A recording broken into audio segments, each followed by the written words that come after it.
Hey, it's Christopher Cardinal, and you're listening to the super fantastic, above average, racing, spectacular. Hey, everyone, welcome. This is our another episode here on the super fantastic, above average, racing spectacular. We're almost into another year, 2019, just about a couple months away from the Daytona 500 Speed Weeks and biggest race on the NASCAR schedule, and it's the first race of the season.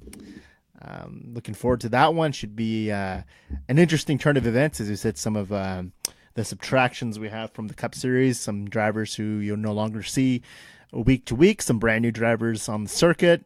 Should be fun to watch. Looking forward to the beginning of the new season in just a mere couple of weeks. But if we have some business to take care of today, let's take care of it. Let's get to it. We have a little bit of meat on the bone, not a lot, but let's get started anyhow. And just going to set you up for the format for the rest of 2018 and of 19. As you know, it's very thin. It's very difficult. Not a lot of news items out there. So it's been a little bit since you've heard from me. We're not going anywhere. I think I'm just going to pile on some bonus material that I recorded in the last couple of weeks. Has been fairly busy for myself and maybe for y'all listeners out there, but podcast ain't going anywhere. We're going to continue to keep doing this. I enjoy it. I have, like I said, a real passion for the sport, and I'm going to continue to pounding out tremendous content. I hope it's tremendous content. It's up to you to decide whether it's not. Is it not? Roll Tide. So we're going to continue. Today we have some news items to cover. I have a fun section we're going to get started with. It's predictions. It's that time of year. I think we're going to look at the forecast. Let's look ahead. 2019. What do you think is going to transpire? It's anyone's guess, right? But I think there's going to be some selections here that are going to surprise some of you. Maybe not. As I said, very high on certain individuals in the Cup Series. And for good reason. But let's get started. So number one topic, I think, and it was a topic that had lingered and had dragged around. It was just dragging their feet, making the announcement. But JGR and Truex Jr., as you know, Furniture Row no longer. That was a fun little experiment. Still one that don't make sense to me, and a bit of a shrouded in mystery there. But I think they're going to struggle. I think that's to much of this point. A lot of surprise is that they're going to struggle out of the gate in the 19 car, Cole Perrin and Mr. Truex Jr. And on the surface, you'd say, why? Why do you think so? And it makes it sound like I'm not all on Truex Jr. I am. I'm a huge Truex Jr. supporter. I just think there's something peculiar, on the back end that rightfully so we shouldn't know about. But you make your assumptions, and you kind of tune in. Smart marketers out there will know. There's a reason this team evaporated. And the sponsorship, we'd lost tremendous sponsorship, but he has the backing of Bass Pro Shops, who seems to be linked to Truex Jr. forever. He's been linked with him going back to his days with Dale Earnhardt Incorporated. But I think this team's going to struggle. The 19 car, I think this is a team that was much to the chagrin of maybe some think that this team wasn't going. I think the 19 with Daniel Suarez was going in the right direction. They made that bizarre crew chief change, handful of races to go. Sponsorship hasn't been really announced for this, but I'm suspecting Aris is either going to follow Suarez to Stewart-Haas Racing. I know that's not been made officially, which is completely ridiculous, but read between the lines. That's where he's going. I don't know what they're doing in terms of sponsorship, but I'm at some point I think Bass Pro is going to be here. You look at it, this is a trend for Truex, though. He seems to start out of the gate slow when he transitions from a new team. And that's why I think, in theory, you're going to say, well, this is a satellite team. Furniture Row was receiving a lot of technical support, an abundance of technical support from JGR in their tremendous run they went on that culminated in the championship in 2017. It's not that simple as you're just taking the cover off the 78 and taking the cover off the hood, placing it on the 19 car. 19 car is a different team. It's the same team's intact as Daniel Suarez is not there. The crew chiefs, the crew chiefs are not going to be there that were working with him last year. and this is not a new team. It's by no means is it a new team, but you have a new driver, new crew chief in place, new personnel. A lot of the crew members that Truex worked with at Furniture Row are not going to be here with the 19 car. But he struggles. You look at this. I did some stats. So his first year in 2010, he was at MWR. He recorded no wins, had the highlight in the Daytona 500, the top 5, 7 top 10s, 1 pole, and an average finish of 18.8. Team struggled.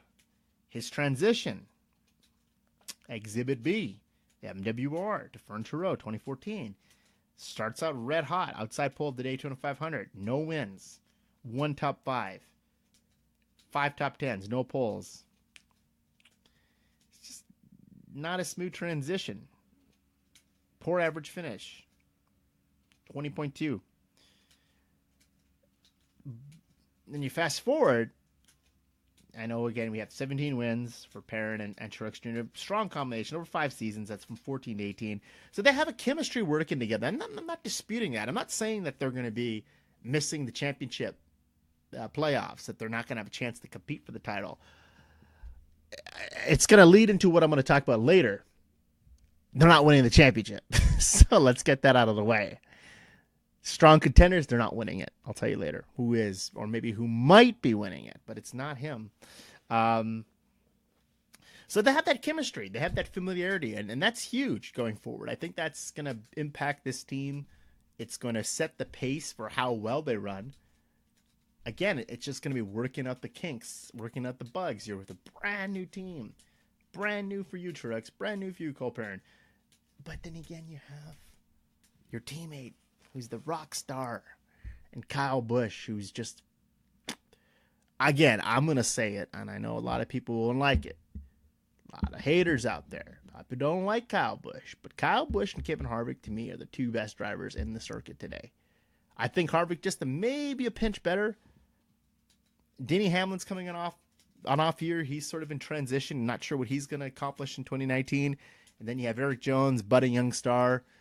Where does that really leave Truex here? I think he's out of his element a little here. He's been part of multi-car teams in the past with Ganassi, Earnhardt Ganassi, and Furniture Row. He had a teammate in Eric Jones for 1 season. He's had teammates in MWR. And he's just coming off where he was on a single car team with the Technical Alliance, top dog. You come into here, it's just the Furniture Row chemistry was organic. And that's the kind of chemistry you can build that I don't think you can replicate. And I think it's the same here with JGR. They're just going to run it out. They're going to do the best they can to make sure that the team is competitive. Well, I don't have no doubt the 19 car is going to be competitive. The 19 car has been fairly competitive since its infancy years ago. But just that kind of develop that kind of organic chemistry as part of a huge multi-car operation, it's going to be a challenge. I think you just don't expect the same thing. Don't expect the same kind of performance. And you look at, they kind of went silent a little there in 2018. They win in Kentucky, then win again. The team just seemed to be, something was off there. How you fix that? I think this is where you go back to the drawing board and you figure out, how am I going to make this better? How do I fix this? Furniture Row, as I said, he looked fairly competitive, but I just never for a second believed they were going to be in the running for this championship. You know what? They finished second. They're very close, yes, but I just couldn't see it. So how really the demise, are they going to have a little bit of a hangover from Furniture Row's demise, or that's just going to be something that they can put in the rearview mirror? I'm saying they come out of the gate struggling. They haven't won together since July in Kentucky. Yes, they won the 2017 title together. JGR, major players with winning traditions, Carl Edwards, Matt Kenseth, their first years, fairly successful. Maybe Matt's over Carl's a little bit, but they've had big years when they first joined JGR. Like, look at Kenseth. 2013, he collects 7 wins. Edwards, 2015, he gets himself 2 wins right out of the bat. 7 wins for Edwards in the 19 car from 14 to 16.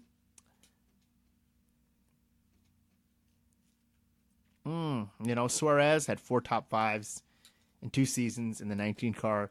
So it's a bit of a transition. Again, Suarez, I think where he's going, it's not made official. I know we're talking here. This is all unofficial, but it looks pretty obvious where he's going, unless he's he's scaling back and he's going to go back to the Xfinity Series.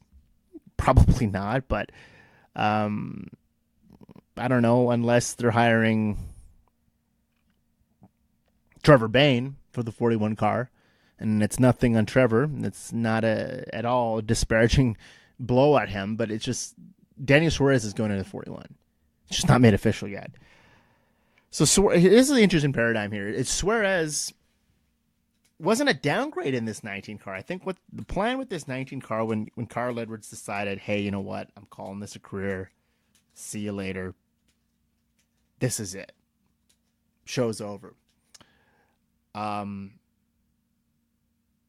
don't think anyone really expected Suarez to come in there, put up Carl Edwards type numbers.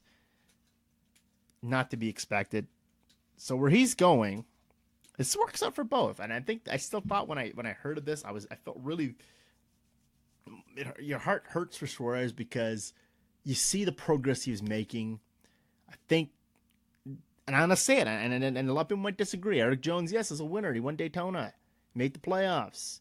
He's showed tremendous flashes of brilliance ever since he subbed for Kyle Busch back in 2015 when he was at the car in Kansas. He's looked really good. Had a phenomenal year at Furniture Row in 2017, his rookie season.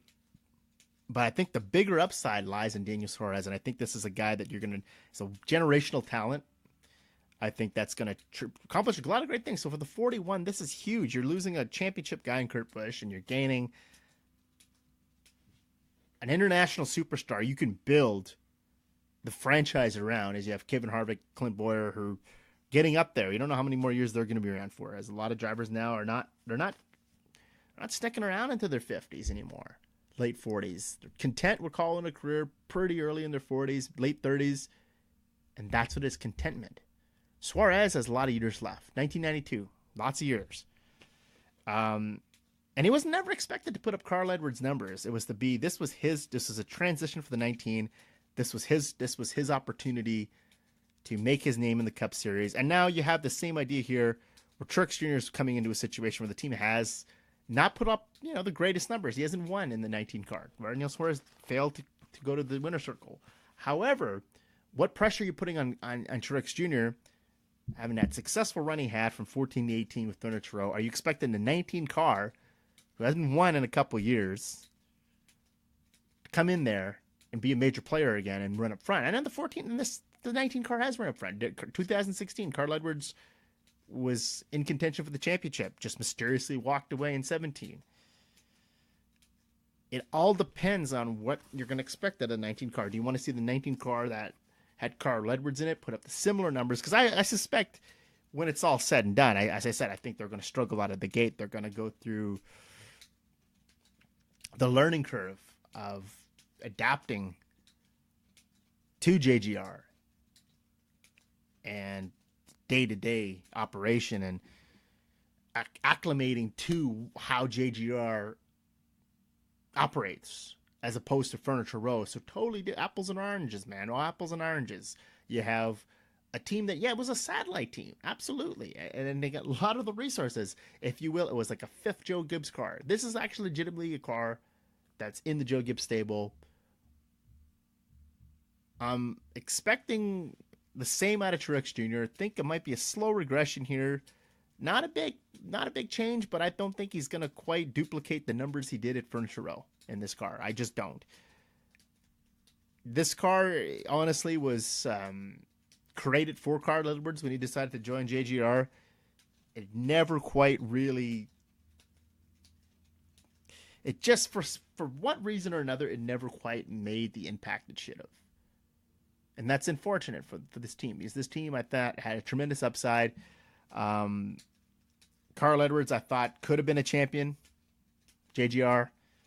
Kenseth, it never materialized. So we'll see what happens for Truex Jr. But my prediction is it's going to be very, very slow start at the gate for the 19 team with Truex Jr. at the helm. Another prediction. Some of these are going to be predictions. I think some of them bolder than others, but they're nonetheless predictions, and they're just an opinion. You don't have to like them, nor do you have to agree with them. Kurt Busch will win the Brickyard 400, adding that crown jewel race to his already dazzling resume, and he's going to run the Indy 500 this year. Ganassi won the Brickyard in 2010. Jamie Mack, so the driver that Busch is replacing. Busch is 0-18 at Indy. Only won top 5. When you talk about the Hall of Fame, so Kurt Busch is one of those drivers who, when this deal was announced, another one that really the whole world saw coming. But anyhow, when it became official, what was going to be the terms of the deal? Obviously, Monster Energy, personal sponsor of Kurt, is here, continues with him. What was the expectation? Well, the expectation here is it's a 1-year deal. A lot of Ganassi's deals are 1-year deals. But if Kurt, as I said it himself, if this team comes out of the gate strong, which I think they will, I think this is a great fit. I think both parties are going to benefit greatly from this. You get a team that just came really on the downward spiral last year, could not find speed, had trouble finishing on the lead lap. You bring in a championship driver in Kurt Busch, has the experience, has the grit, had 5 successful seasons at Stewart-Haas Racing, kept himself relevant when he could have just fallen into obscurity. He was 5th in 2001 with Jack Roush at his first career start at Indy. Kurt has 2 top 10s in the last 4 races. I think this is a place that's near and dear to Ganassi's heart, as we know. And this is a place for Kurt. If he wins this, he's won some big races in his day, the Daytona 500. This would be huge for him as far as those crown jewel races go. My opinion, Hall of Famer, I think. But a win at Indy would just put him up above the upper echelon of former championship drivers who've won at Indy. Going to be in the Hall of Fame. You know, Jeff Gordon is headed there. Tony Stewart has won at Indy. He's won the championship. We've had Kevin Harvick. The list goes on here. Dale Jarrett. Dale Earnhardt Sr. Tremendous list of drivers. Kurt Busch puts himself in that category. He wins in Indianapolis. Kyle Busch, his brother, same story. If he were to do this, accomplish this feat, without a doubt, puts him, without question, he's in the Hall of Fame. I think he's headed there regardless, but I think that would just be a nice way to cap off a career if this is indeed the final season for Kurt Busch. And he was 5th at Indy in the Indy 500 in 2014. He ran that for Andretti Autosport. And I know Ganassi's always expressed interest to getting a NASCAR driver into the Indy 500. Kyle Larson's name has floated around through the years. He's fielded cars for Tony Stewart in the Indy 500. Robbie Gordon. He's been very accommodating to a lot of the NASCAR drivers who have expressed a desire to try Indy, to give Indy a shot. And I think Kurt Busch fits the bill. Good pairing here, perfect marriage. I think Kurt Busch is going to run the Indy 500 this year. It was a huge success for him when he did it back in 2014. I feel like this is the perfect opportunity for him to try his hand at the IndyCar Series again. Who knows? Maybe he can win the Indy 500, add that to his resume, and that would be just fantastic. And anyhow, I'm digging this. I think Kurt Busch to Ganassi is a jolt in the armor for a team that is certainly in desperate need of some pick-me-up, man. Some good morale. Good for them. Third, Chase Elliott. I think Chase Elliott, he had the breakout year, 2018. Good year for him. I think this is where he elevates his game. This is where you scratch. It's like you're scratching the surface. It's like the lottery tickets. If you're playing those little scratch tickets, you're very close. You need that extra cherry. Let's just say I don't play a lot of the scratch tickets, but let's have fun with this. Crossword puzzle. Let's say it's a crossword. Scratch card. You need the A for 7 letters, 8 letters to win you the grand prize or to win you a substantial amount of money, let's say. Well, Chase is scratching that A. He's dotting those I's, crossing those T's. I think this is the year he breaks free. He's going to win 5 races, in my opinion, in 2019. Solidified himself as a legitimate championship contender. He had 3 wins in the playoff. He had 3 wins in 18, 2 of those in the playoffs. Had a really strong playoff run.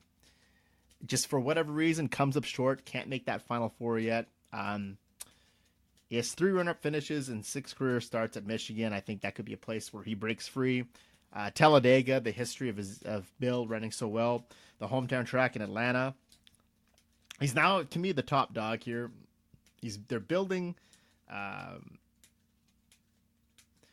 Motorsports around him. The youth movement, as you saw with William Byron and Alex Bowman. But the chemistry he's building with Alan Gustafson, who's worked with Kyle Busch and Jeff Gordon, 2 quality drivers.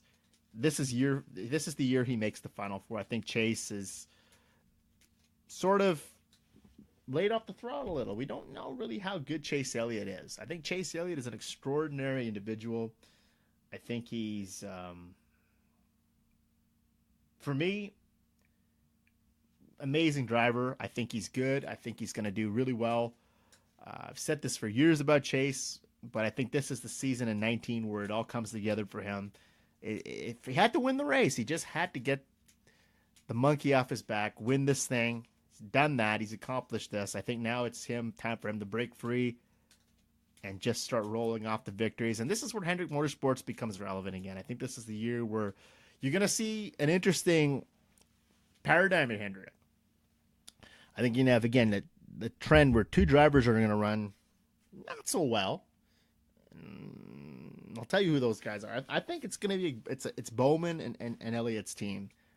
And I think Johnson and Byron have some catching up to do. I think the crew chief changes are, I don't know if that was the greatest decision it's good for William Byron. I think this is a great omen for William Byron. It's just, I just not sold on Johnson, why you would switch crew chiefs this late in his career. You just let him finish it out. But as I said, they've done it with Gordon or Abraham. Gordon went on to have a great success a little early in his career. Not this late. So anyhow, I think Chase Elliott, long story here short, is going to have a great season, going to win some races, and he's going to contend for that championship. Kyle Busch will surpass. Now, he's going to surpass 2 Hall of Famers here. And this is building his legacy. And he's in that conversation. I know a lot of you don't like him. And you have every reason not to. And he puts himself solidly in that greatest of all time conversation very, very, very quickly. And he's done it tremendously. He has been everything but consistent. He's had an amazing career this far. He's going to surpass Lee Petty and Rusty Wallace in the all-time wins list. He's not going to win the title this year. I think that's the bonus. That's why this is, to me, a Super Bowl prediction. But he'll make the Final Four, 5th consecutive year. He's going to win 10 races. He's going to inch fairly close to breaking the all-time. If you go through across the board, all 3 major series, he's going to have well over 200 NASCAR wins. That's on. He's going to do that. It's Hall of Fame. We all know this. We're not debating this any longer. This is not up for debate. But this is the year he's going to win 10 races. This is bold. This is where you get bold here. You're going to win a 10, make your Final Four, surpass the 2 legends, no championship. Just putting it out there for all the Kyle Busch fans and the Kyle Busch, I guess, haters, for lack of a better term. But I think Kyle Busch does have his share of fans out there who enjoy seeing him continue to rewrite the history books. Alex Bowman's going to win in the 88 in 2019. He's fresh off a playoff appearance in 18. I think no one really... it was becoming a reality toward the end of the summer. You could see he was going to make the playoffs. That was a nice, pleasant surprise, right? You're like, He actually got through the second round. He survived the first round elimination. So he's going to win this. It's going to be his first career win. I think he improves his position in the standings this year. I think not only is he going to make the playoffs, he'll advance past. I think he'll make the round of 8. The 88 hasn't won a race since 2015. I think it's time to see those bright white and blue colors of the Nationwide Insurance team back in the winner's circle. Alex Bowman has proved himself to be a deserving candidate for the 88 car. I think there's some who, when Dale Jr. called it a career and this was announced as replacement, there was little groans in the room. Hendricks put a lot of stock in Bowman. I think they firmly believe he was the right man for the position. He has proven himself. He's exceeded expectation in his first full year in the 88 car. I think year number 2, he's building that chemistry with Greg Ives. Greg Ives has worked fairly well with younger drivers in the Xfinity Series. This is Alex's time. I think Alex is going to finally taste victory, put himself in the playoffs. Not on points this year. No surprise to nobody. Alex Bowman makes the playoffs, wins a race. Fine, end of story. Daniel Suarez. He's going to be, I swear to you, I put this, he's over like Rover with me. Can't you tell? Daniel Suarez, I cannot say enough about him. I think out of the younger drivers out there, you have Christopher Bell, you see Todd Gilliland, Harrison Burton, Haley Deegan. You want to go on and on. We could Tyler Riddick, the Xfinity champion, Daniel Hemric, Ryan Preece. There's a great crop of young talent, and we're going to keep examining those drivers in the weeks to come. However, to me, without question, Daniel Suarez has been in Cup for 3 years. He's been in Cup. Kind of sleep on him, but without question, I think he is the best young driver out there. Has the most upside of anybody in Cup who's not in Cup. And in 2019, he's going to be the 2019 version of Hemric Almirola. I think this is he's officially will join StarCom Racing, come in the 41, and just break the ceiling, just right through. You know, Almirola, he transitioned himself from a middle of the pack guy. 6 years in Cup with Richard Petty Motorsports, and he had only the one win, the one playoff appearance. Highest point position was in 2014 when he made the playoffs. And look at Almirola, 5th this year, 5th in points in 18. He had the win, a career high in top 5s.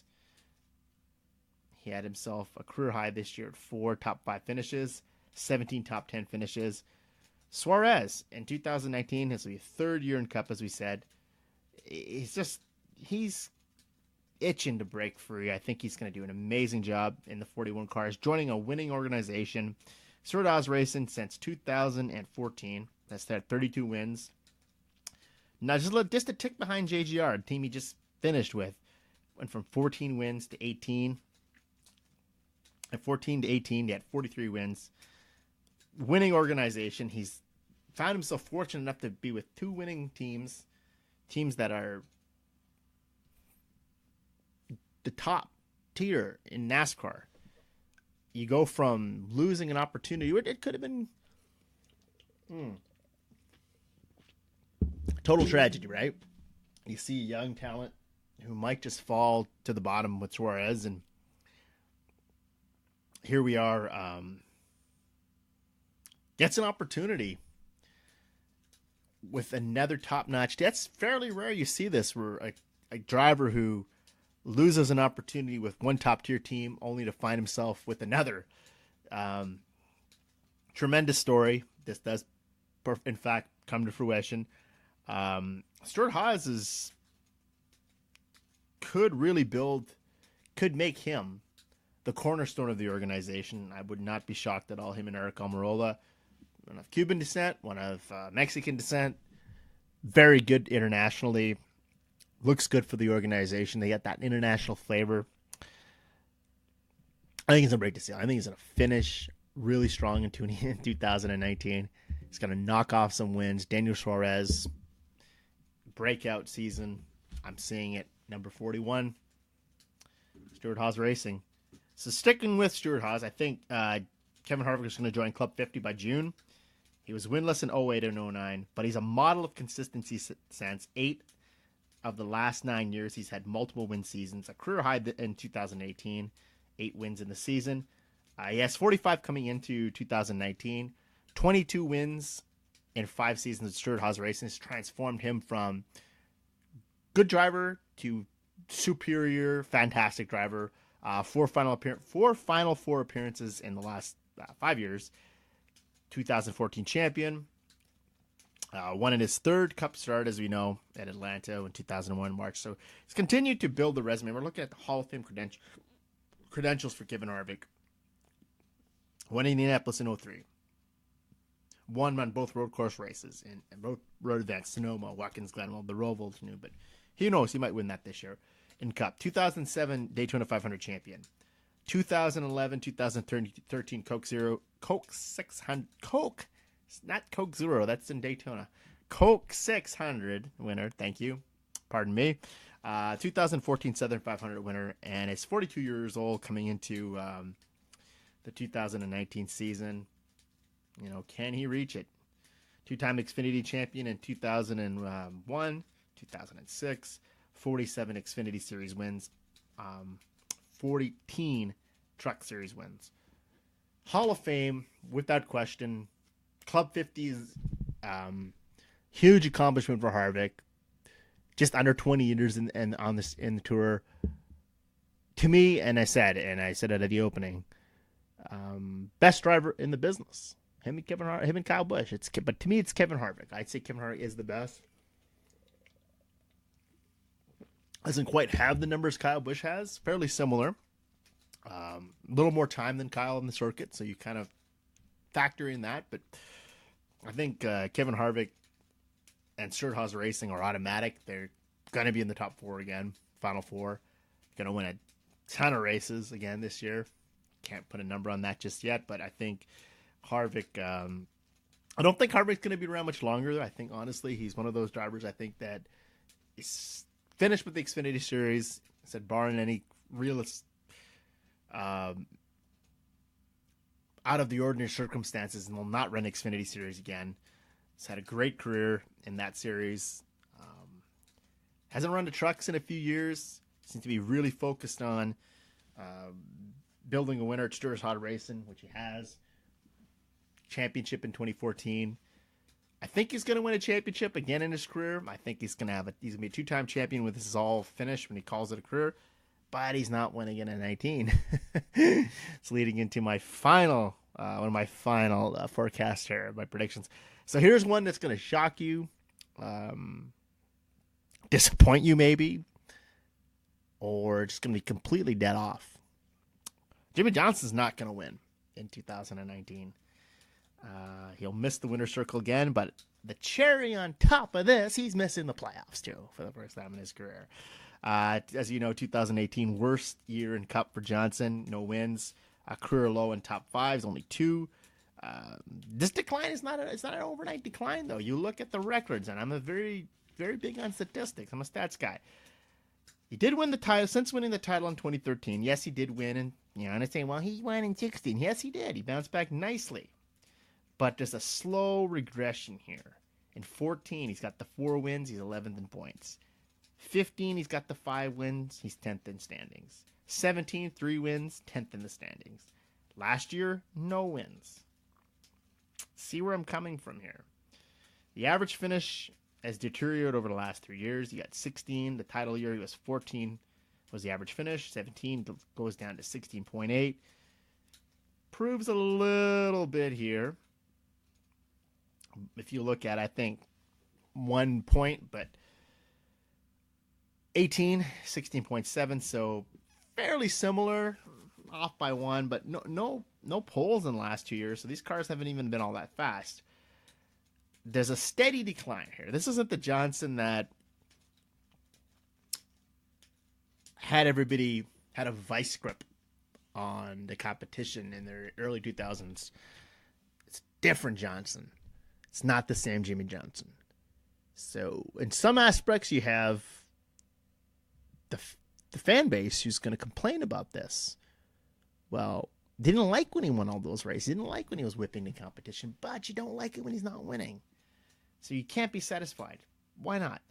So I think the interesting decision to pair him with Kevin Mindering, Ricky Crew Chief has had really no cup experience. He's worked with Elliott Sadler and got himself 3 wins in Xfinity at JR Motorsports. It's a fresh take here. I understand the strategic purpose behind it. You're putting a younger guy, an experienced crew chief with a veteran of Johnson's caliber, championship driver. Mindering has a lot to live up to. But splitting him and Chad, I think they should have went the distance, finished their time off together. Chad's going to work with a younger driver, William Byron. That's in the hopes of elevating him, maybe turning him into, and I don't like to say the next this and the next that, but for lack of a better term, a Jimmy Johnson-esque talent. This doesn't work. This is a recipe for disaster. I think Johnson, will react in 2 ways. I don't think he's going to win, but he could surprise us and run like Jimmy Johnson of old. One last, just a little bit in the tank. One last hurrah. One more really rapid fire season. Not happening I just don't think it happens. I'm just going to say it does not. I think this is not reality. This is fiction that he's going to run well. And going to see the Jimmy of old. I think he runs very much the same as he did this year, but he's going to struggle to keep in the playoff picture as other drivers are going to elevate their game in 2019 and sadly push him out of the picture, the playoff picture in 19. And this leads into 19 and the championship picture of that. 2019, we will crown a sixth different champion in 6 years. Get a load of that. So process this for a minute. Truex Jr., Logano, Johnson, Busch, Harvick, not winning in 19. So you say, who's going to win this championship? Got some fun coming up later. The Vegas odds are out for 19 and who they think is going to win the championship. Not surprising who's on the top. Kyle Busch, spoiler alert, that one. But who wins the title in their place? If these drivers do not win, these 5 drivers fail to win the championship in 2019, then who wins? You ask yourself, who is the winner? Who takes the crown? Is it Chase Elliott? He certainly looks ready to step up and put himself amongst the top tier of the sport and compete for championships. Is it Kyle Larson? Comes back from an off year. He doesn't win anything. Was a heavy favorite coming into 2018 to win the championship. No dice. Keselowski, does he rebound back? Does he get hot again? Does he have another late summer run where he knocks off consecutive victories? But this time, he flips the script and gets to the Final Four and competes for the championship. The most dangerous driver in the playoff that didn't get a chance to compete for the championship was Keselowski. And he ended that playoff. Was he not? Correct me if I'm wrong. Let's say you. Blaney. It's Ryan Blaney. I just a lot upset about Ryan Blaney that he, the win at the Roval, a little fluky, okay, whatever. He's there. Is this where the year he gets his act in order? He goes deep into the playoffs. Ryan Blaney, he's a dangerous driver, too. The Penske team, that second full season behind the 12th car. Is he sneaky good to win it all? We'll see. Suarez, if he gets the StarCom Racing, is it borrows a page from the Eric Almirola script and competes, puts himself amongst the top 5. Think about that for a minute. Daniel Suarez could go from an afterthought, just outside the playoff picture, 2 years into his Cup career, to right in the thick of the title picture. Eric Almirola, does he continue to build upon the magical 2018 season? And Kurt Busch, the old veteran, so you have one more title run left in him. That's the names you're dealing. That's the names we have. That's the cards we're dealing to you. If those 5, which I'm gonna say right now, none of those 5 drivers win this championship. None. I just don't see it. I'm not seeing it. I'm seeing a different title contender, different champion that no one's talking about right now. It's one of those guys. Which one is it? I'm not sure just yet, but I guarantee you it is one of those guys I just named. Not named Kyle Busch, not named Harvick, not named Truex, not named Logano, not named Johnson. So finally, the playoff lineup. I'm going to tell you who I think makes the playoffs in no particular order. Joey Logano, Martin Truex Jr., Kevin Harvick, Kyle Busch, Chase Elliott, Kurt Busch, Brad Keselowski. First-time playoff appearance for Daniel Suarez. A return to the playoffs, Ricky Stenhouse Jr., Eric Almirola, Kyle Larson, Ryan Blaney, Alex Bowman, Austin Dillon. Consistency, not the fastest guy on the track, but when it comes to consistently finding his way into this playoff every year, Austin Dillon's there. Ryan Newman returns to the playoffs. And also, big spoiler, big shocker here, I think Bubba Wallace Jr. gets in. I think Bubba Wallace will make the playoffs at RPM. So that's my playoff lineup. That's the 16 drivers who I think will make the playoffs in the year 2019. So let's move on to some news items. A few of those are plenty here. So let's get going with that. So Corey Lajoie, go fast. As you know, Matthew DiBenedetto last fall announced he was going to leave the team. He wanted to have an opportunity to run with a more competitive team. Just didn't think Go Fast and him were a great fit anymore. He moved on. So they announced a couple weeks back that they were hiring Corey Lajoie, son of Randy Lajoie, former Xfinity Series, two-time Xfinity Series champion, and for 19. So this is an opportunity for Corey. And no, people say Go Fast is it's not an elite team. It's not a team. Is this an upgrade for Corey? This is actually an opportunity for him to prove if he can run full-time. He has not really run full-time. He's 57 starts from 14 to 18. He didn't run 16 at all. So with BK Racing, TriStar Motorsports, perhaps this is his best opportunity to Cup. I know Go Fast isn't an extremely big upgrade from these teams, but in essence it is. This team has really hung around for years at a part-time basis. They've run last two full seasons with DiBenedetto. And after,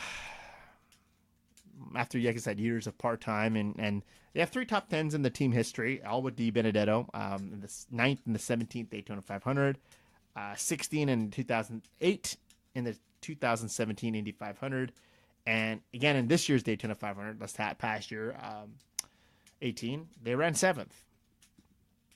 So picture this for a minute. LaJoie's best finish was BK, was in 11th at Daytona in July of 2017. Guaranteed to get his first top 10, is he not, this year with this team? I mean, this team seems to have a decent restricted play program. They're 2 consecutive top 10s in the Daytona 500. Can he make a 3? Corey Lajoie. This is a tremendous test for him. Because he's floated around for Corey Lajoie, even though he's a fairly young driver. He's been around a long time. He was part of the development for Richard Petty Motorsports. Never, I think, ran a race for them. Might have in an Xfinity, but I don't think so. I don't think he ever ran a race for them. He's part of their development program. In Xfinity Series from 2013 to 2017, his 22 career starts there. He was the runner-up for the K&N Pro Series East Championship in 2012. He had 6 wins in that season. 3 wins in ARCA in 2013. So Go Fast, this is a team that was inherited from Frank Stoddard. It was a part-time team from 2011 to 14. They ran with the most high-profile drivers they had behind the Labonte brothers, Terry and Bobby, Mike Bliss, Ken Schrader. That's an interesting scenario here. So this team, so you have DiBenedetto leaving, but see, this could be a link for Corey Lajoie. This actually could be Corey Lajoie's his stepping stone to bigger things, maybe potential a bit of the bigger team. He's a young fella, as I said, not at all. There's lots of untapped potential. We don't know really what he was made of yet. I haven't really seen him in top tier equipment, so you can't really. The barometer's not there to see. Well, is Corey Lajoie going to make it in Cup or not? This is the true test. This is where we're going to get the sample of. Is this a guy that with a famous last name, pedigree? Dad was a great driver in Xfinity Series, one of the best, I think, in that series. it's a good opportunity. I think 1-year deal. Wait and see what happens. Di Benedetto feels that he's got a better deal where he went. Use this team to get some exposure, put himself in the Cup Series full time, get that seat time. Though I know most of it was spent many laps down, not in competitive equipment. It still gives you that barometer. It gives you that opportunity to chase your dream, but also get your name out there. And maybe someone eventually would say, hey, let's take a chance on a Matthew Di Benedetto or a Corey Lajoie. So here's a press release from the team itself. So it says that Go Fast is proud to announce that Corey Lajoie has signed to drive the number 32 Ford Mustang in 2019 Monster Energy NASCAR Cup Series. Lajoie will compete full-time with Go Fast beginning in the running of the 61st running of the Daytona 500 in February. Lajoie, the 27-year-old third-generation racer, is a North Carolina native, and his family is deeply rooted in motorsports. His grandfather, Don Lajoie, is a member of the New England Auto Racing Hall of Fame, alongside his father, Randy Lajoie. As we said, he's a NASCAR Xfinity Series champion in 1996 and 97, and Corey has 6 wins, as we've mentioned here, in the K&N Pro Series. In ARCA, his wins, 3 wins, and several top 10s in NASCAR's top series. He's competed for Rookie of the Year in the Monster Energy Cup Series in 2017 and earned a 11th place finish at Daytona, the highest finish for a rookie in the Cup Series at Daytona. In 2018, he piloted the number 72 Schluter System Chevy for TriStar Motorsports part-time. He'll be joining a veteran crew chief, Randy Cox, at Go Fast, who began working with the 32 team early in 2018. Lajoie and Cox worked together at BK in 2017 and ran 17 races together, including the career best that Lajoie experience at the Monster Energy Cup Series at Daytona. And Lajoie said that says of the new opportunity, I've always respected everyone at Go Fast Racing because they are constantly building the race team better every year. I'm glad to be part of that continued growth for 2019 and looking forward to getting on track and being in a position to show more of my potential. The most success in my career has been behind the wheel of a Ford from ARCA and the K&N Series, so I'm ready to jump into that mean-looking Ford Mustang this season. Also, some of my best results in Cup Series have been with Randy on the box. They couldn't have been a better guy to lead our team. And this is from Go Fast, the general manager, Mason St. Hilaire. Every year we feel like a program takes a step forward, and securing Corey should help us continue to move in that direction. We've learned and grown a lot in our time in the Monster Energy NASCAR Cup Series, and I believe our results reflected that growth. We're very excited about the potential of our team has this year.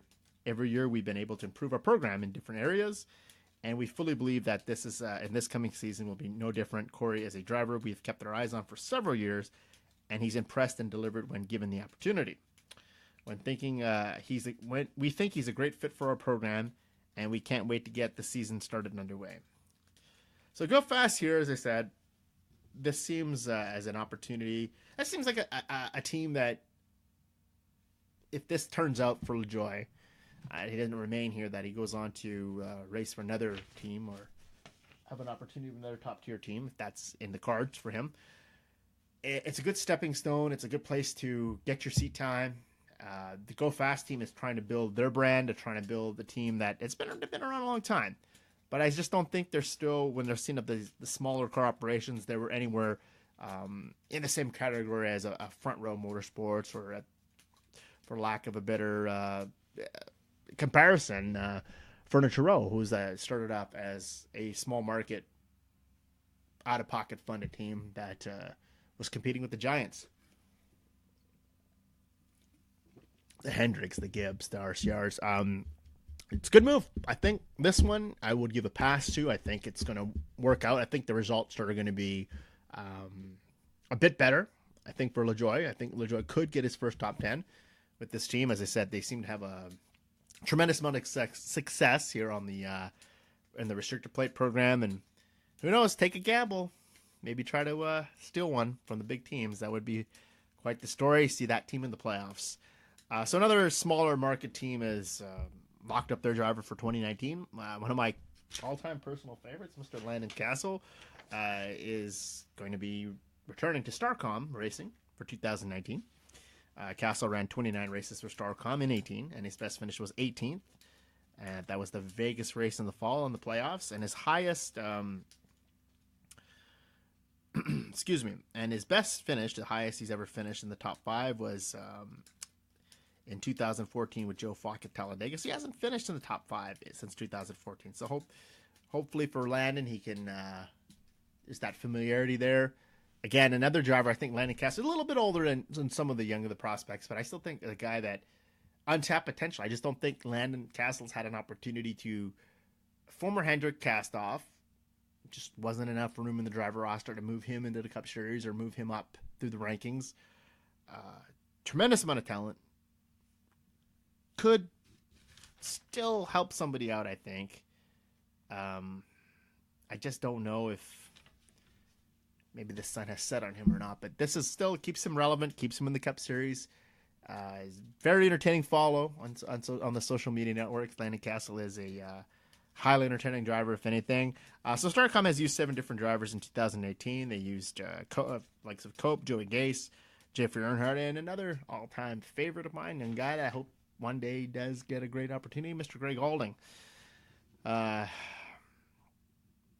So here's a press release here from StarCom Racing, and it enhances its program in a major way for the 2019 season by purchasing a charter from RCR Racing, ensuring its commitment to NASCAR and its fans.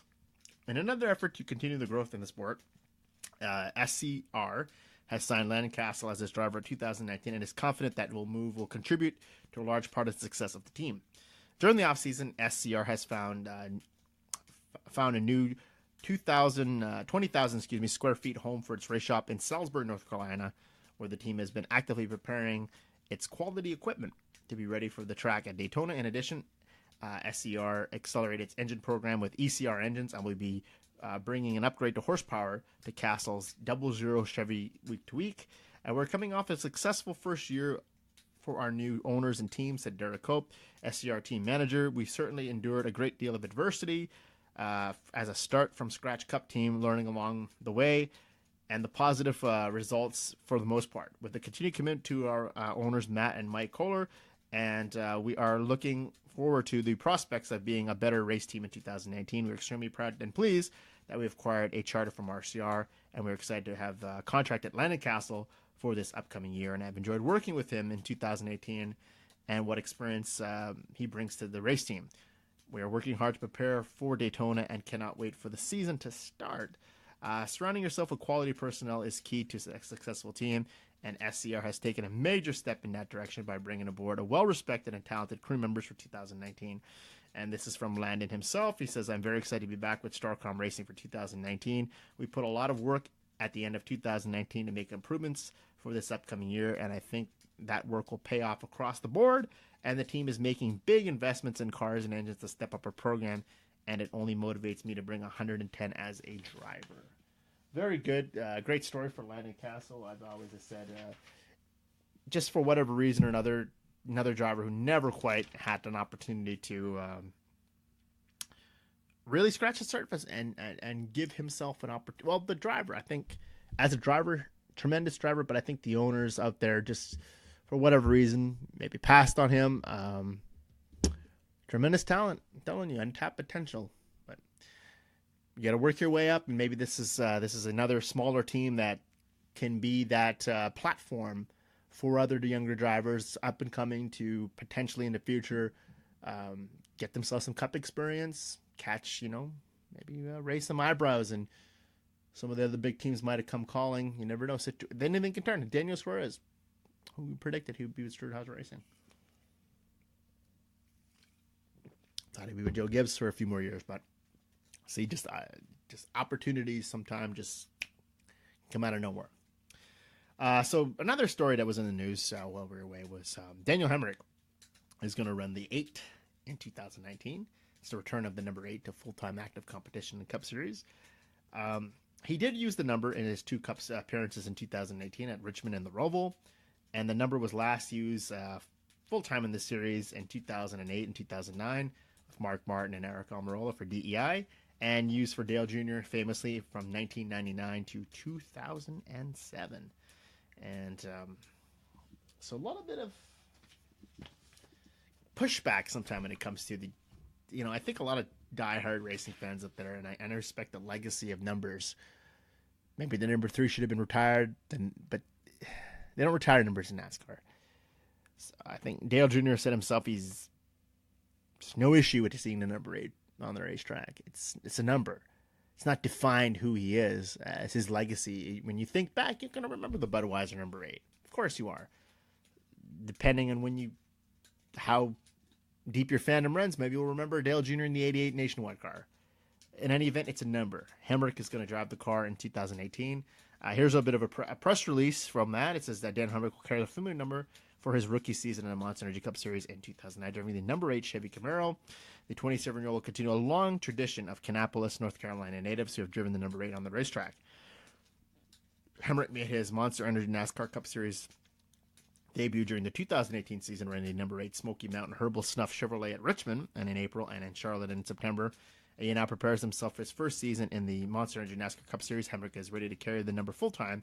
And during the 1950s, Ralph Earnhardt began his family racing legacy on the short tracks around North Carolina, driving the number 8.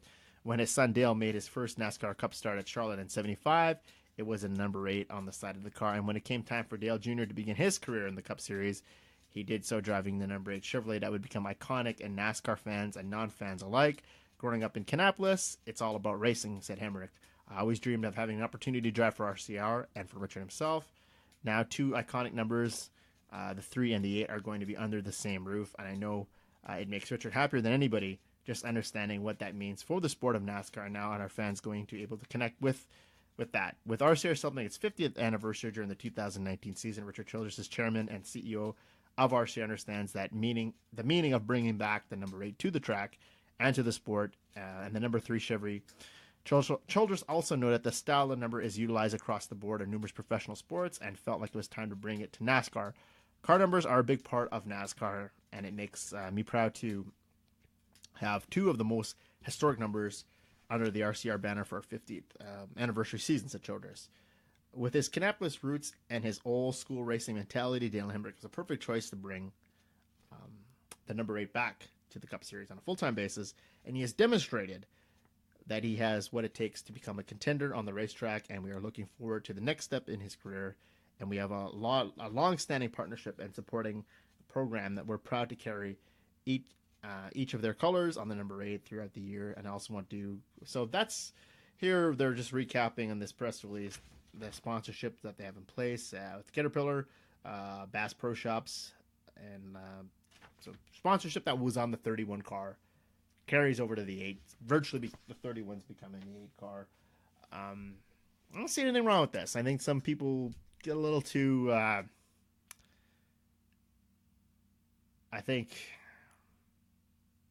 over emotional when it comes to stuff like this. It's just a number. You're not going to define Daniel Hemric by the number 8. It's going to still probably be remembered to the Earnhardt family, but it's kind of neat, the Kannapolis connection, that Hemric's from the same town or the same municipality as Earnhardt.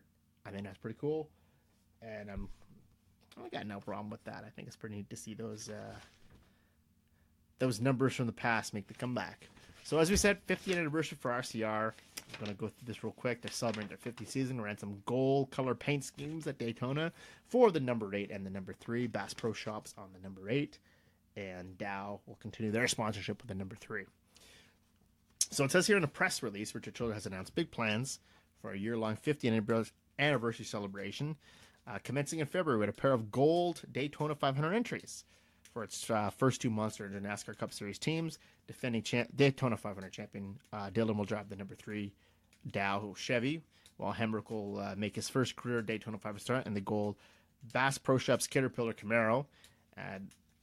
So that is it, and that will on the 17th of February. In addition, Dillon will drive the gold number 3 Bass Pro Shops in the Advanced Auto Parts Clash at Daytona on the 10th of February, and also at the All-Star race this year, fairly similar to the same car that Dale Earnhardt drove in the 1998 All-Star race.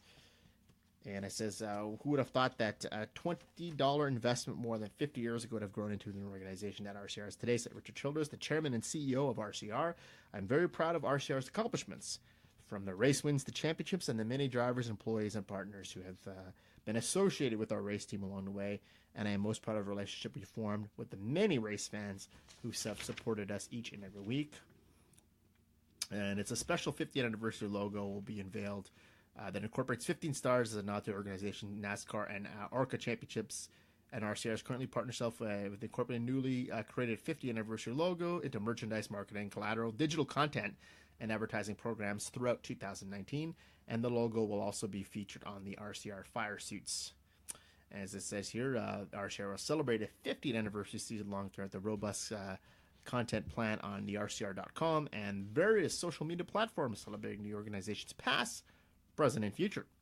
The 50th anniversary celebration will extend into retail and merchandise, media, employee and fan engagement, sponsorship partnerships, and special events. Childress, who was inducted into the NASCAR Hall of Fame in 2017, purchased his first car for $20 at the age of 17, earning 6 top 5s and 76 top 10 finishes before retiring from driving in 81.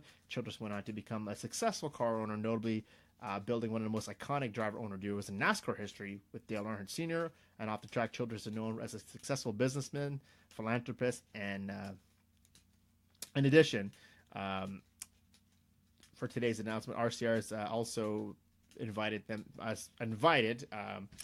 its fans to visit rcrrracing.com and to follow hashtag RCR50 on social media platforms. So just going over that, as I said, team that's a legendary brand in the business, one of the most iconic teams in NASCAR, sort of on the back end. They've gone through a few difficult years, let's just put it that way. But 6 cup titles, Earnhardt. The last was in 94. Earnhardt would also win the title with them in 86, 87, 90, 91, and 93. 108 cup wins over that time. Drivers that have visited the winner's circle for Richard Childress, Dale Earnhardt Sr., Ricky Rudd, Robbie Gordon, Kevin Harvick, Jeff Burton, Clint Boyer, Austin Dillon, Richard's grandson, Ryan Newman most recently, and Paul Menard, who won the Brickyard for Richard Childress. And he has 79 Xfinity wins. He was the championship back in 2001 and 2006 with Kevin Harvick, in 2008 with Clint Boyer, and with his grandson Austin in 2013. And winners for RCR in the Xfinity Series, let's just run down the names here. We have Paul Menard, Michael McDowell, Brendan Gaughan, Tony Stewart, Ty Dillon, Austin Dillon, that's Richard's grandsons, Elliott Sadler, Scott Wimmer, Clint Boyer, Jeff Burton, Kevin Harvick, Jeff Purvis, Jeff Green, Dale Earnhardt Jr., Johnny Sauter, and Ron Hornaday Jr. 31 wins in the Truck Series, wins from Mike Skinner, Jay Sauter, Austin Dillon, Ty Dillon, Joey Coulter, Kevin Harvick, and 2 truck titles in 95 inaugurally with Mike Skinner, and with 2011 Austin Dillon. The legacy RCR, I mean, they're on the back end. You know that. Much younger roster this year. You have 2 young drivers, Hemric and Austin Dillon, at the reins. At some point, as I said, they have Tyler Reddick, the current Xfinity Series champion, defending champion, coming into 2019. At some point, there might be plans to put him in a 3rd car. Who knows? He could become the hottest free agent in NASCAR, as I said. I'm not sure how that's going to unfold.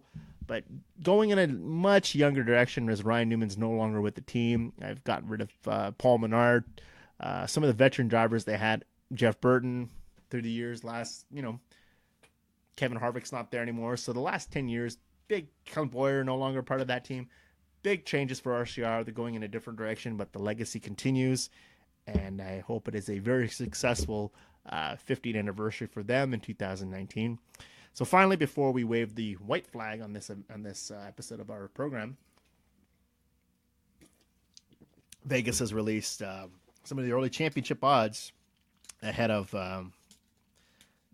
February 17th Daytona 500. And here we go. The 2018 champion isn't expected to repeat. So here we go. So listed at, we'll work away from the bottom up. So 2,000 to 1 odds here. Matthew DiBenedetto, with Levine Family Racing. Probably not, right?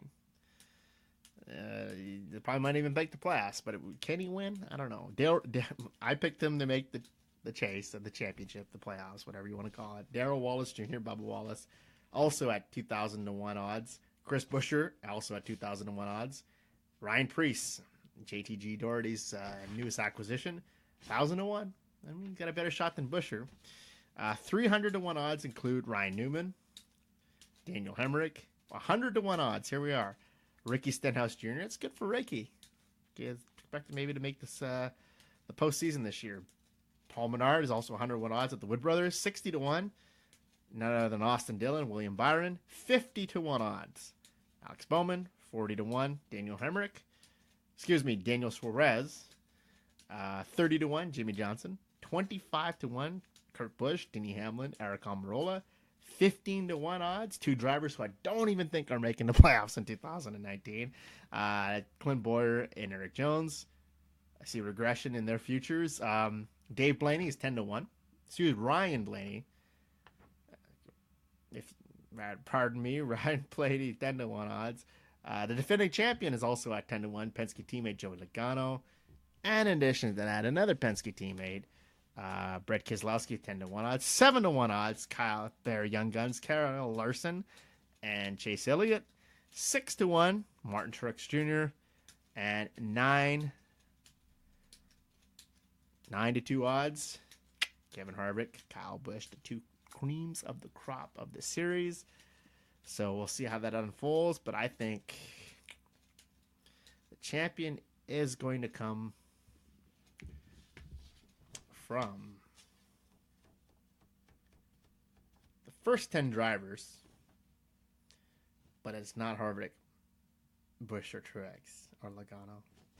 I'll leave you with that. So I'm going to wave the checker flag on this episode. I hope you will tune in next week as we're going to cover some races from the past, cover some material that comes our way. If there's any news, maybe Daniel Suarez will announce finally that he's going to go to StarCom Racing. But until then, continue to keep listening. I appreciate anyone who is listening to this podcast. It is, as I said, something that I'm going to continue to keep building on and going to make this a lot better going into 2019. But anyway, I want to wish everyone a happy New Year, fantastic New Year, super fantastic New Year, and I will catch you next time on the super fantastic, above average racing spectacular.